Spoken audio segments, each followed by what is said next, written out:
Summer nights promise carefree fun, bars, beaches, and boats under starry skies. But sometimes the warmth of the season hides a darker chill.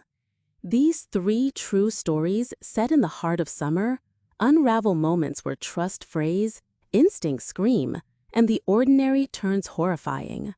From a charming stranger with sinister motives to a ghostly figure haunting a beach and a relentless pursuit on open water, these tales will make you rethink the safety of a summer night. 1. The Stranger in Arizona.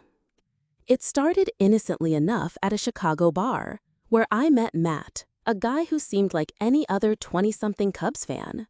We bonded over the game, swapped Instagrams, and parted ways, his profile painting him as a popular, active guy. The next night, at a waterfront bar for my friend Tyler's birthday, Matt reappeared, claiming it was his favorite spot. I introduced him to my friends, and his charm blended seamlessly into our drunken revelry. A week later, he invited me golfing, just the two of us, and we vibed over 9 holes and lunch. Then came the invitation that set my heart racing, a hiking trip to Arizona's Grand Canyon. I'd always wanted to go, and despite my friends' refusals, I said yes.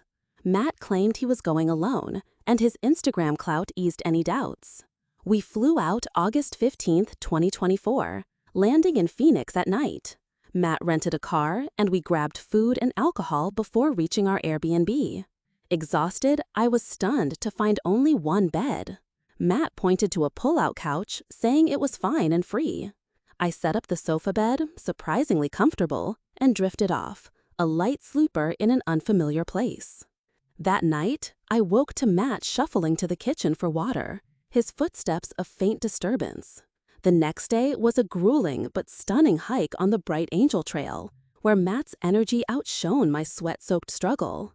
We snapped photos, ate at a deli, and explored Phoenix's bars, drinking heavily.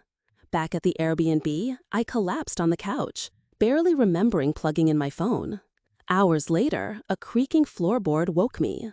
Scanning the dark, I heard nothing more, but a door clicked shut. Matt's bedroom, I assumed. In the bathroom, I tried his locked door, got no answer, and returned to sleep, uneasy. Morning brought a headache and a puzzle. My phone, left charging on the floor, was now unplugged on the table. Blaming my drunken state, I shrugged it off.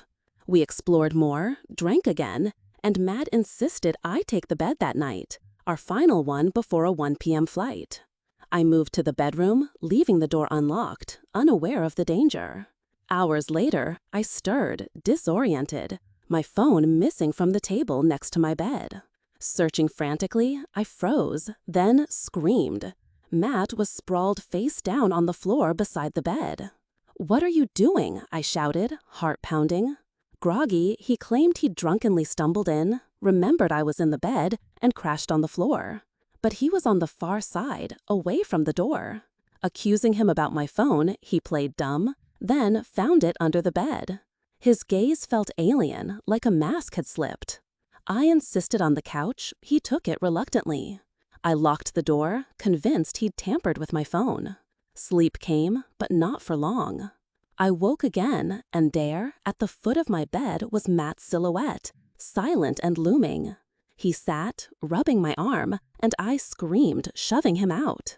He didn't resist, just staring from the couch like a lifeless figure as I packed.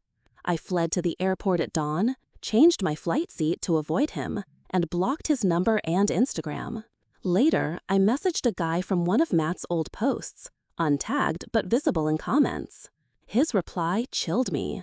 "Nah, guy's a freak, run away."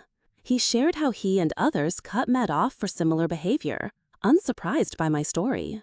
"Guy should be in jail," he said. What was Matt after on my phone? I'll never know. But the charming bro I met was a predator in disguise, and I'm lucky to have escaped. 2. The Figure on the Beach. Last July, I, Kyle from Maryland, planned a weekend in Ocean City with my high school friends, Jason and Marcus, to relive old times. Jason's family's modest beach house 2 blocks from the sand was our base. We arrived on a humid Friday, the air thick with sunscreen and salt. The boardwalk buzzed with tourists, arcades, and lifeguards barking orders. After grilling burgers and playing drinking games, we craved the ocean's eerie allure at night. Grabbing hoodies, phones, and a flashlight, we hit the deserted beach by midnight, the boardwalk's dim lamps and a clouded moon casting faint light. We walked the surf's edge, joking and splashing, then sprawled on the sand near a lifeguard tower. Jason suddenly sat up, pointing. "Is that someone walking